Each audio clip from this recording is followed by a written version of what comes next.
Je m'appelle Claudine Ivary, je suis styliste en France. Je suis d'origine iranienne et puis je suis née à Paris. J'ai vécu ici quasiment toute ma vie. J'ai beaucoup voyagé et le voyage est une source d'inspiration pour mes créations.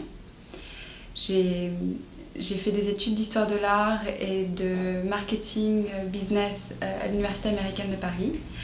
Et puis après, j'ai fait S-Mode en spécialisation couture. Mes parents n'étaient pas vraiment pour l'idée que je fasse de la mode, mais j'ai persisté, j'ai insisté et j'y suis parvenue. Ça fait maintenant 5 ans que j'ai monté ma marque qui s'appelle Claudine Ivary et qui est constituée principalement de robes sur mesure et des robes de cocktail, mais il y a aussi des robes du jour, des tailleurs, et toutes sortes de tenues. Travailler dans le secteur de la mode, ça a été une évidence. J'avais 13 ans. Je suis rentrée dans un atelier de couture en Arabie Saoudite. On habitait là-bas pendant 4 ans. Et j'ai mis les pieds pour la première fois dans un atelier de couture. Quand on a 13 ans, on ne se pose pas trop de questions. On rentre dans une boutique, on choisit les vêtements qu'on aime et on ressort de là. On ne se pose pas de questions d'où vient le vêtement. Mais quand je suis rentrée dans l'atelier, tout d'un coup, je me suis dit, ah mais c'est vrai, je me suis jamais posé cette question, mais d'où viennent les vêtements, comment est-ce que c'est fait, toute la création et les étapes différentes qui sont engendrées par un vêtement final en fin de compte.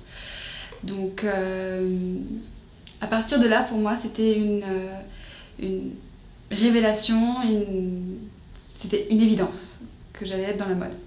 Toutes les créations sont faites à Paris, tous les prototypes sont faits dans cet atelier ici. Après, on travaille en collaboration avec des façonniers français. Je mets un point d'honneur sur le Made in France pour faire les collections.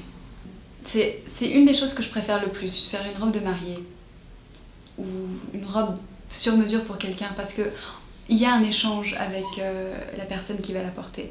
Et j'essaye de retransmettre la personnalité de cette personne avec mon style dans le vêtement qu'elle va porter. Il y a quelque chose d'unique qui se crée. Donc ça, pour moi, c'est ma partie préférée. Après, pour une collection en ordre général, je fais une recherche d'un thème. Ça peut être... donc évidemment, le voyage m'a beaucoup inspirée. J'ai fait une collection Maasai sur l'art du voyage. Après, ça peut être un tissu qui me donne une inspiration. Ça peut être un objet, une personne, un personnage historique. À partir de là, je récolte une gamme de couleurs, des points forts et tout ça. Je fais mon petit mood board.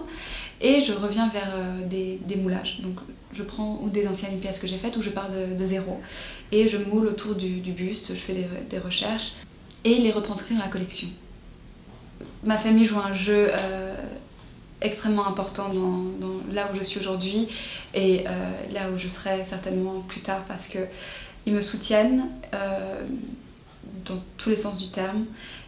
D'être créateur déjà à Paris, c'est dur parce qu'on est dans la cour des grands, il y a du lourd à côté et puis on essaye de se faire une petite place et grandir petit à petit. Donc on a notre petite trousse de maquillage dans le sac, ça c'est facile, mais il faut avoir aussi la petite cape. Donc la petite cape qui habille tout de suite une robe qui est toute simple, avec un peu de broderie ou même une couleur assez flashy ou quoi que ce soit qui peut rehausser le look. Et la robe, ça c'est la féminité en soi, donc la robe, surtout la petite robe noire, on ne peut pas passer à côté. Toutes les femmes du monde, je pense, ont une petite robe noire quelque part dans le placard. Tous mes modèles ont un côté très structuré. Il y a beaucoup de découpes, je travaille beaucoup sur les finitions, les recherches de matière. J'aime le côté sobre d'un vêtement, c'est-à-dire je ne vais pas en faire des masses pour en faire des masses, ni trop d'imprimés.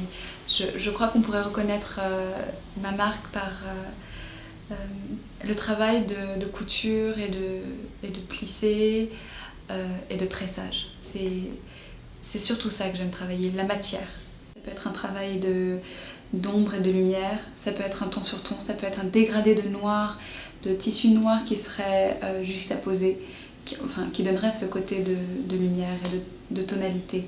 Le travail des broderies, ça n'a pas besoin d'être bling bling, mais ça peut être des travails de bancs froncés, rebrodés, avec quelques petites paillettes, question de donner de la lumière. Je travaille beaucoup, je fais beaucoup de recherches sur les différentes façons de tresser.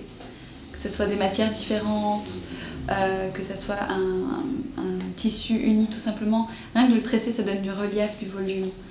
Garder le côté made in France et mettre en avant ce savoir-faire artisanal qu'on a et pouvoir le garder dans le temps. Ils ont cette démarche depuis plus de 10 ans maintenant, ou quasiment 10 ans, de mettre en avant ce côté bio, écologique et tout ça, notamment en mettant en avant le côté coton bio. Ils ont décidé, depuis l'année dernière, ils ont déjà fait un challenge qui s'appelle Reimagine et qui met en avant des jeunes créateurs en Europe. Donc cette année, c'est la 2e édition.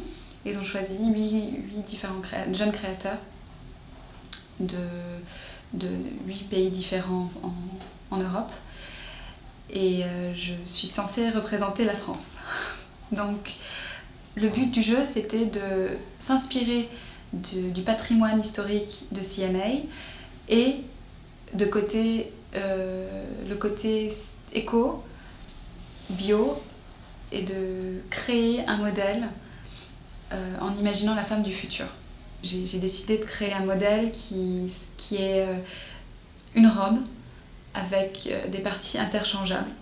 On peut changer le col, on peut changer les manches, pour pas s'enlacer, parce que nous, les femmes, on se lasse très rapidement des robes et des vêtements qu'on a, donc il faut remédier à ce problème en le rendant ludique, et tout en restant très chic et sexy, pourquoi pas. Donc de la matière première qui serait le fil jusqu'à la manufacture du tissu, et la création du modèle, tout a été pensé dans un état d'esprit écolo. J'aime beaucoup les femmes des années 50, les actrices des années 50. Elles sont tellement féminines, tellement belles et gracieuses. Grace Kelly, par exemple.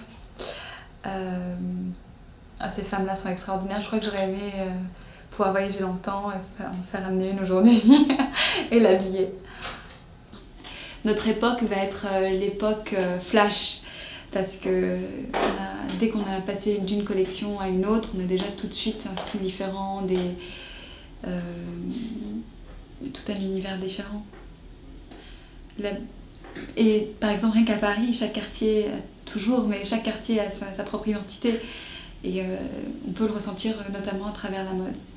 Et j'adore ça, c'est magique.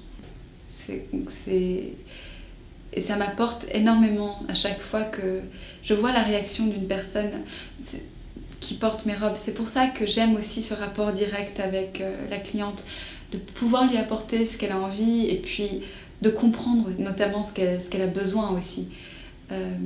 Et de la conseiller, parce que c'est important. Tout le monde n'est pas au courant des atouts qu'elles ont pour se mettre en avant. C'est pas du travail pour moi, c'est vraiment qu'une partie de plaisir. J'ai de la chance parce que je connais beaucoup de monde qui n'ont pas réussi à trouver leur vocation ou la chose qui les rend heureux. Et moi, depuis petite, je sais déjà ce que je voulais et je le vis, donc j'ai beaucoup de chance.